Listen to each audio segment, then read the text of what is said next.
Hello, everyone, and welcome to episode 11 of the 1973 podcast. Here we go again, another week, more NHL playoffs, NFL draft to talk about, a bunch of stuff going on. I'm here again with the best tag team in the podcast and biz. Gordon Soley of the podcast, right under me, Thomas, and a man to this side of me, bigger than the Titanic, because only 600 women went down on the Titanic. Let's get this going. Damn, that's a hell of an intro. Here we go. Here we go. Bruins are going into overtime as we speak. Thomas is on suicide watch. He's going to be the biggest Maple Leafs fan in about give or take about an hour. So let's get this rolling. It's better than being a Flyers fan. Oh, We're man. going to represent no matter what. So, fellas, this week, a lot of stuff going on. A lot of some upsets, maybe, if you look at it from a playoff perspective. Somebody predicted Tampa Bay to win it all. This guy That was me. to change the bracket up. So here we are. We're rolling again, and let's start with this week's email. This week's email. This is coming from Braden or Brandon. Hey, you guys, great job with the new guy last week. New guy. As Bruins fans, what's up with all the sudden skid? Well, guess what, Thomas? I'm going to throw this right to you. What is your pulse on suicide watch? I am telling you right now, I am predicting that this will go to Game 7, and it'll go to overtime, and the Bruins are going to win in overtime 4-3 tonight. Don't worry. It's in the cards. It's in the cards. Crystal ball, Tom. As we're recording, a lot of things to talk about. 1 minute and 3 seconds.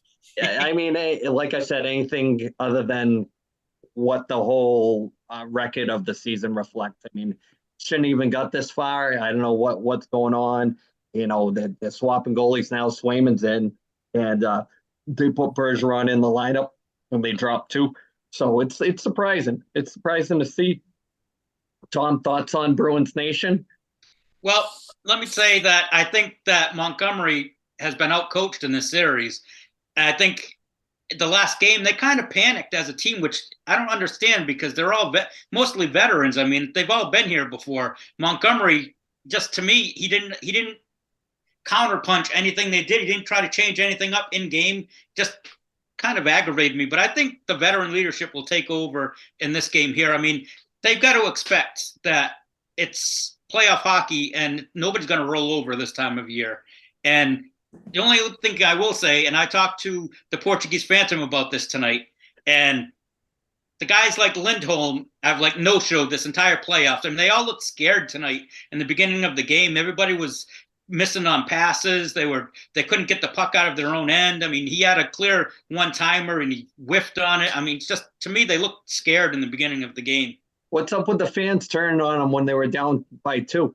That was crazy. I just think they were pissed off. That's New England fans. Look at, if you go on Twitter and there was shitting all over Allmark, the guy's going to win the Vezina. He's more than likely playing hurt. I mean, they're like the players. They have to realize nobody's rolling over on anybody in these playoffs. Yeah, a couple surprises. The Colorado series going Game 7. I think it started, as we speak.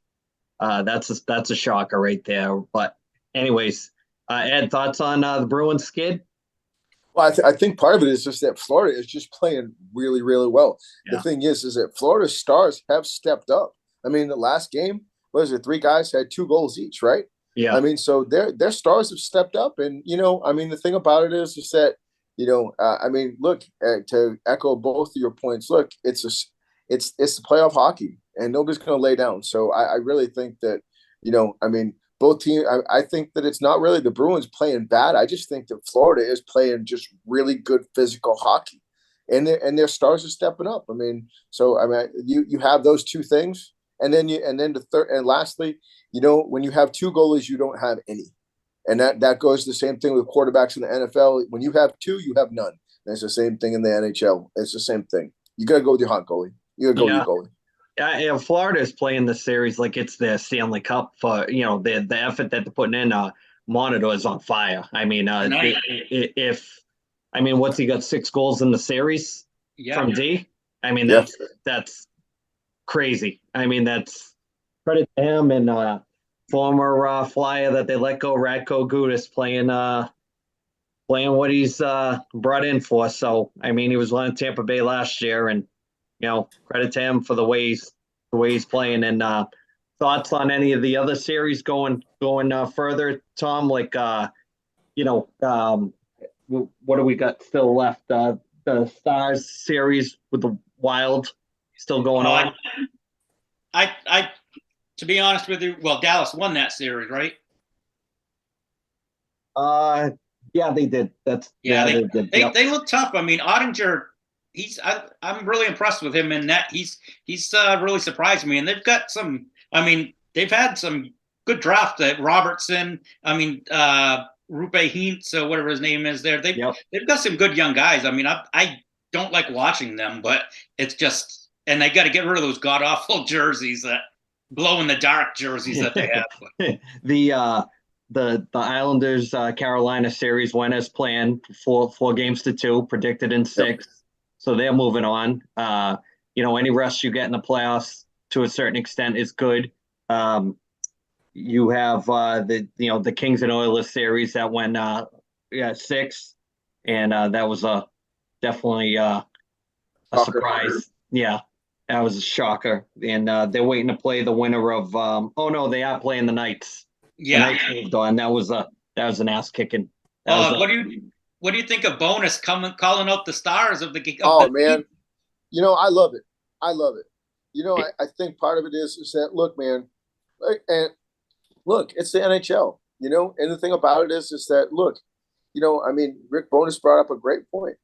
Like, you gotta get out there and play, and you can't play like scared or whatever. You gotta get out there and actually play. And he called his guys out. And I found it very interesting that, like, the Jets said that he's coming back as a coach next year. And what's Blake? I think he's the captain, right? Blake Wheeler. Yeah. Yeah, and I mean, and he gets up there in front. He's like, and I don't necessarily disagree with him. I mean that Rick's comments probably should have stayed in the room. I mean, but like it's right after a playoff series. Everybody's emotions are high, and he's pissed off, man. Like, so I mean, I don't have a problem with it. I mean, quite honest with you. The Jets could have done what Florida did, or Florida could have done what the Jets did and just roll over. I mean, Vegas is no, Boston Bruins. They didn't have the season they did, but you got to show up and you got to, play. You got to play. Yeah, I mean, and if you can't beat them with speed, you got to grind it out. You know that. That's right. You got to grind it out. So. I'm not saying you're going to target guys, but you got to make guys tired. You got to make it not easy to play. That's right. Muck it up a little bit. Get a little sandpaper in your game. If you're not used to playing like that, then maybe you don't belong in the playoffs. It's just how it goes. I can't disagree with you on that at all, man. I really can't. Well, let's. So, Thomas, what did you think?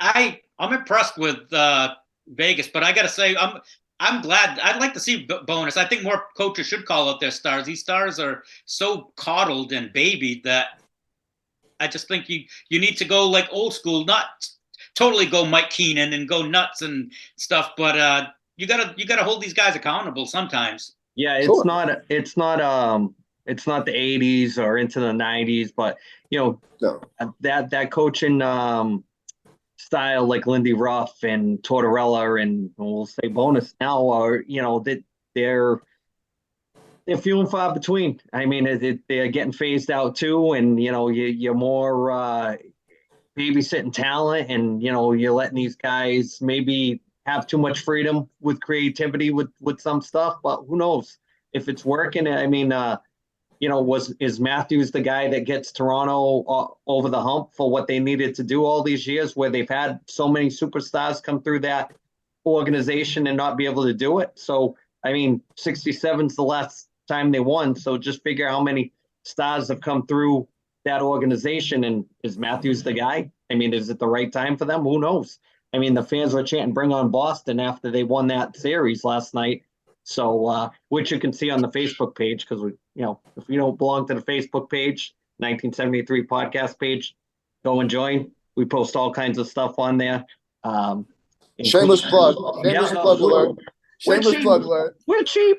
We're on a budget. We're cutting coupons for this podcast. Hell yeah, man. Buy 3, get 1 free, man. Yeah, we're gonna. If you have a 1973 podcast card, we'll punch it. When you see us, say, "Hey, I got the card. Let's punch it. I get a free episode out of it." If you get 10 punches on the card, we'll let you come on as a special guest. It's like the old Barbaros with the pizza coupon. So there you go. There you go. So we'll move away from NHL talk for right now, and just want to mention thoughts on Jerry Springer passing away this week at the age of 79. Thoughts on Jerry Springer, especially Jerry Springer from the 90s. Man, I mean, it really is. It brings me back to college, man. I mean, we would come home from lunch in college and we'd flip it on. And I mean, you knew it was going to be a fight. You knew that there was going to be a chair tossed, and it was like, you knew what was going to happen. It was like watching a train rattle down the tracks, and you knew that it was going to crash. Yeah. And you just had to watch it. Yeah. And and the thing about it is that I mean, that whole genre of TV. I mean, just think about, I mean, I'm gonna leap over for a second. I'll leap back. I mean, look at the Maury Show. Just remember this: 70% of the women have cheated on the guys. Just tossing that out there, just so you know. It's edgy comment. It's cutting edge right there. But I mean, think about what that really brought. Does that go for this podcast too? I don't know. That's above my pay grade. Gordon Soley, you got stats on that? Got no stats on that, but I will say that a lot of people don't realize that he was the mayor of Cincinnati. Yeah, and you know why he got bounced for being the mayor, right? No. He gave a prostitute a bad check. Oh God. That's how they pinched him for that. But yeah, just very iconic. If you grew up in the time, you remember the show. It started like that whole trash TV movement. And on the flip side of that, it kind of had an influence on the writing for the Attitude Era in wrestling, with the Vince Russo would steal a lot of those Jerry Springer type storylines and kind of put them on Raw, and you can kind of see some of the influences sprinkled on some of those Attitude Era Raws. So we'll move on from that, and I know that one of the things you guys wanted to talk about this week was the NFL draft. So I'm going to kick it over to Tom. Let's kick some NFL talk over and see what we got. Sure. So I just want to know who Ed thought. I don't know if you saw the whole draft or not. I've got the first couple of rounds anyway, but I was wondering who he thought had the best draft. Man, it's so hard to say this year. I mean, because, quarterbacks, like the guys that get picked at quarterback for this year, they're talented, right? But I mean, it's so hard to say. Just they could be, you could have the Tom Brady that out there in the first round, but Brady didn't get obviously drafted in the first round. But my point being is that some of these guys, it's so hard to say, like when they get to the show, what are you really going to do? Because most of the guys that went they at quarterback, these guys all played at the highest level. They played in SEC, ACC, the big Power 5 conferences. So I'm kind of curious to see. I mean, because these kids come out of high school so well coached, because they go to 7-on-7s, they go to throwing camps, they do all that stuff. They get personal trainers, they get all that stuff and that type of thing. So they're so different than what they were when we were growing up as quarterbacks. And the thing about it is like, as far as the defensive guys, I really did like the Patriots pick up at cornerback. I mean, I think that they needed a big. They got it. I think that, and he is a good football player, and he also is an extremely awesome athlete. Last but not least, to kind of tie this back into the draft, I was really surprised that with the Baltimore move, when they actually signed that to hit him to that contract. $180 million guaranteed. Like, how do you build a team around that? It's like you're handcuffing yourself. So all right. What do you guys think? I'm going with Houston, and I think the Raiders had a really good draft, getting the defensive end from Texas Tech, Tyree Wilson, and then they got the tight end, who I think is the best tight end in the league. I mean, it was the best tight end in the draft, Michael Mayer from Notre Dame, and I think I agree. Yeah, perfect fill-in for. They traded Waller, so now Garoppolo has a tight end to throw to. And Right. Houston getting C.J. Stroud and Will Anderson, I think those are probably two of the three best players in the draft, and they got them in the first. They got them both. So Yeah. I really like that, and I'm gonna kind of diss my team a little bit. The Titans, I don't understand getting the quarterback they took, Will Levis. I mean, you just wasted a pick last year then with Malik Willis when you got him in like the 13th pick in the draft, and now that you go and draft another quarterback. So to me, it's a waste. One of those two is a wasted pick. There's no value in that pick. But I think part of it is just that sometimes, like, everybody kind of falls in love with their binky at the draft. Each year, like sometimes guys just get, man, he's like, I just want him, and to take it, with Tennessee, maybe that's one of those things that they just fell in love. One of the scouts fell in love with him, and then they just realized that something we need to bring something else in here too to see what else we can build because, Derrick Henry is not. He's. I mean, how much tread does he have left on the tires this year? There's a lot of carries in that guy. They've very much so. And I mean, it's never a question about his work ethic or working out or being in shape or whatnot. I mean, he stayed very healthy through his years at Alabama and the first 3 or 4 years there in Tennessee.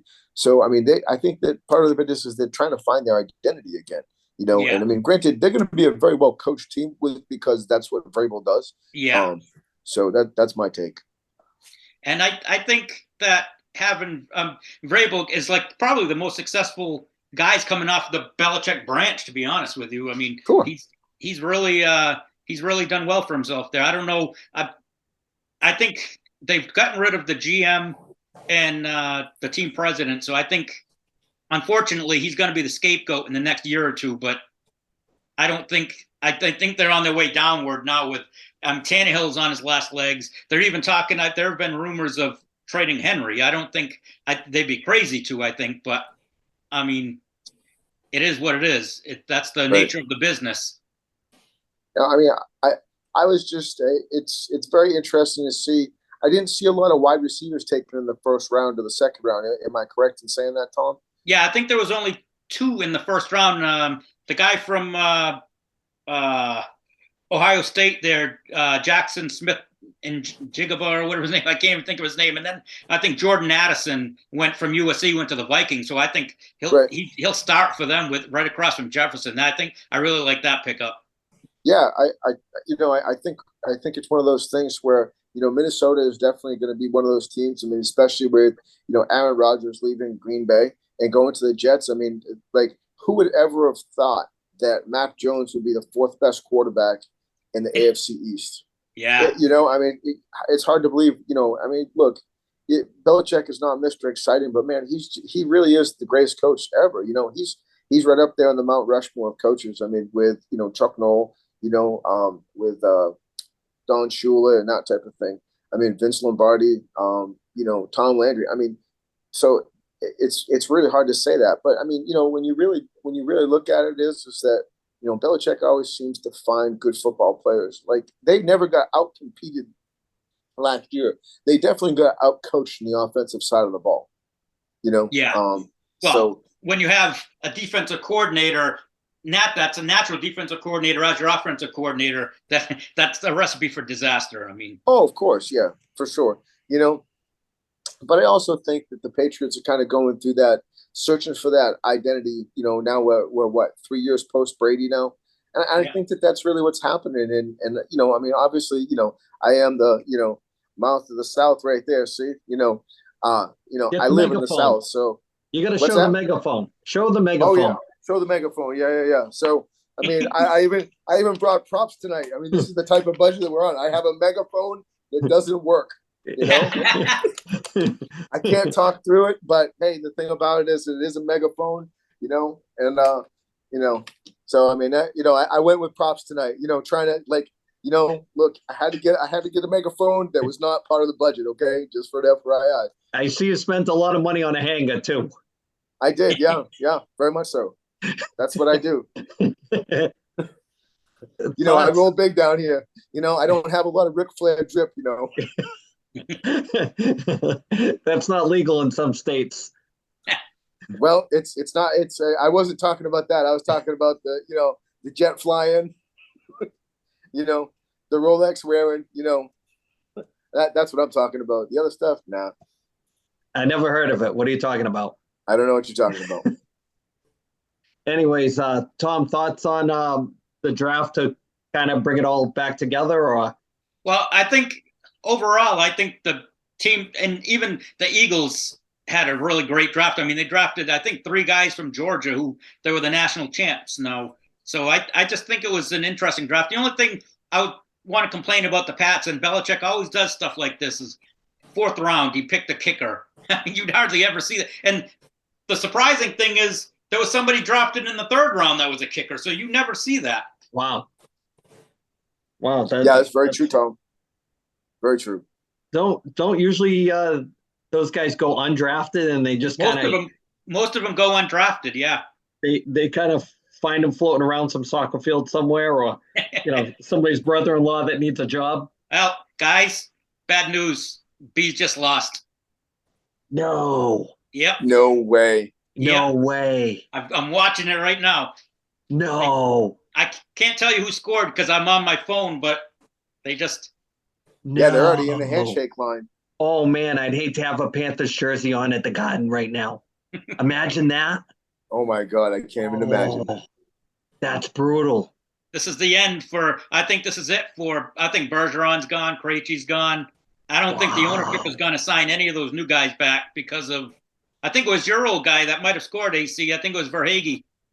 Oh, yep. Oh, I just got the phone's blowing up right now. Oh man, all the Bruins haters are just texting me. I can't. Somebody must have done some voodoo in between the periods. That's kind of. That's. Do we talk about that now? Let's talk about it. Let's roll with it. Let's roll with it now. Thomas, roll with it now. Come on, this is you right now. You gotta. You gotta vent. Let's hear it. I'm going to vent a little bit, but I just think they were outcoached. I think Montgomery was totally outcoached this whole series by Maurice, and he didn't know how to react. They had no. It was such adversity. A weak-ass goal, too. It was so weak. It's horrible. It's one of those things that he didn't know how to react. He hadn't faced adversity all season as a coach. Whoa. And I think this is going to be the end. I don't think Bergeron will come back. I think Krejci will retire. I don't think the ownership will sign any of those new guys. Wow, look at Ed's face watching it. He's like catching flies. What? No, they went goal. Thoughts? Jim Montgomery coming back? You think they'll bring him back because they've signed him to wow. I mean, they had an incredible year. Can't take that away from them, but in the end, you can only have one Stanley Cup. So there goes one champ. So the outtake from this is I'm the only guy that's got the bracket still with Carolina winning the whole thing. Genius, sure. Genius, wow. right from Jump Street. Yeah. Wow. I'm looking at the bracket right now. I'm in it. Wow. Wow. I'm upset, but you know what? I'm not going to burn my jersey. Well, you got a bunch of them to burn it back, yeah. Yes. Tom, I think that this is a perfect analogy of what happened today with the Bruins. Okay. Yeah. You have a true dilemma facing you tonight. Okay. You can either go out tonight or you can go kill a turkey in the morning. Don't hit it with the car though. Yeah. That doesn't count as voodoo. Oh my God. I can't believe it. I think somebody sacrificed a box of chicken in the freaking locker room or something. Tom, we've been to so many of those games. I would not want to be there with a Panthers jersey on. Can you imagine that? Oh man, the fans are in shock. I'm watching now. They're just sitting in the stands, just in shock. Wow. Well, yeah. You know what's funny about this whole thing is over the shoulder glove side, because they were so heavily favored. Do you think like the betting thing comes into play at all? You got a conspiracy with that? I don't think so. No. Okay. No. That Bergeron's at center ice now, raising a stick. Oh, man. Well, we could put it on with the podcast, but they would never let us post it on online for copyright infringement. Yeah. I'm just gonna say this, and just because I've watched it 4 times, since I was catching flies with my mouth there because I wasn't talking, because I am the mouth of the South, so it's either flapping or open. You never know. Anyway, no, it was a pretty weak goal, not gonna lie. I mean, goalie dropped down on his knees and they went right up over glove side, over his shoulder. I mean, and the dude had an open sight to see it too. There's no way that should go in. I mean, he snapped it off, but man, it was Mondador again that scored. No, so. It was Verhaeghe, I No. think. Oh, Verhaeghe. Oh, was it? Verhaeghe. Okay. Okay. Right, Guy, I didn't hear it. I know you mentioned it the first time, Tom. I'm sorry. I didn't catch it.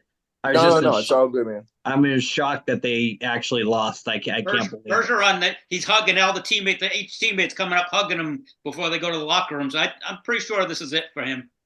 I've already gotten flipped to out to the Colorado game, so I'm not seeing what you guys are seeing anymore. Yeah, I got it on Nesson. Any score on the other game, Ed? 0-0 with 11 minutes left in the first, and it looks like nobody's gotten too many shots off. It's four shots each for Kraken and Colorado. Wow. So there's going to be a ton of posts between now and tomorrow. Oh man. Oh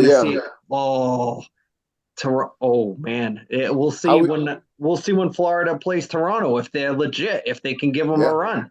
Go Leafs, go. Wow. Yeah, see, I told you. Hey, Andy, you did say that earlier. You did say this earlier. You did say it earlier. You said it earlier. Yeah, you did. We love it. Yeah. And it's the best. Oh man, that's why you play the game, right? I mean, seriously. I mean, but remember, we talked about this when we went into the playoffs. We talked about, hey, it could happen, and it happens all the time when somebody wins the President's Trophy. Yeah, it happened again. It happened again. The curse is still alive. Yeah. Oh, yes, man, the President's Cup curse. Yeah. That is the worst thing to win. I think it kind of puts your mindset in the wrong set of mind to go into it. You expect too much. I don't know. Now, did they pick it up? Did they pick it up at the trophy ceremony? Did they not touch I don't know. Mr. Pink Hat Revival in the background there. Where I know so just say it. No, there's no. As far as I know, there's no. I didn't see anyone with the cup, so I don't with the President's Cup. So I mean the trophy. So I don't know. Yeah, I'll be honest with you. I mean, so hey, quick question. So since we're still talking hockey, and we've kind of circled back to it. Hey, what do you guys think about this year? Do you feel like that there's more fighting in the playoffs than there has been in a while? Guys?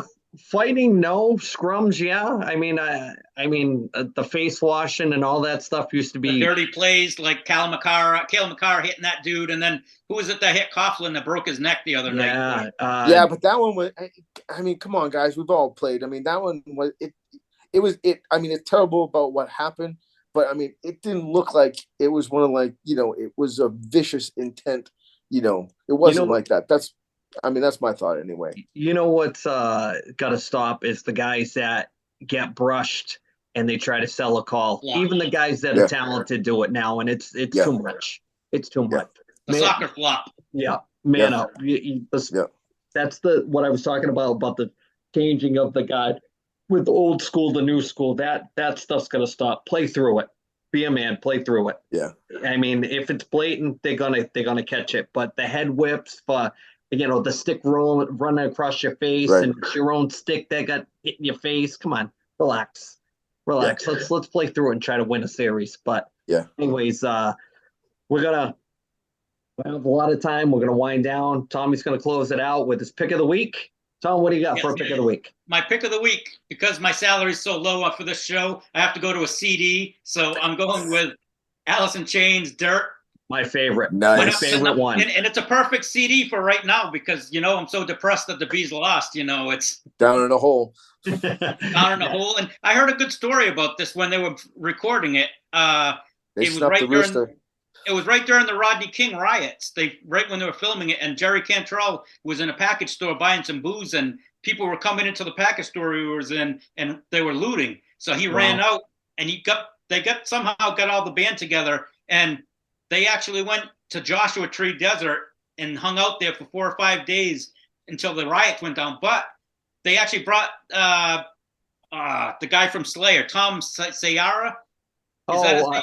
Tom Araya, the guy that's the lead singer? They took him. He asked, and he actually hung out with them in the Joshua Tree Desert while this whole was going on. They didn't come back until it was over. Wow. I didn't know that. And that's my favorite Alice in Chains album.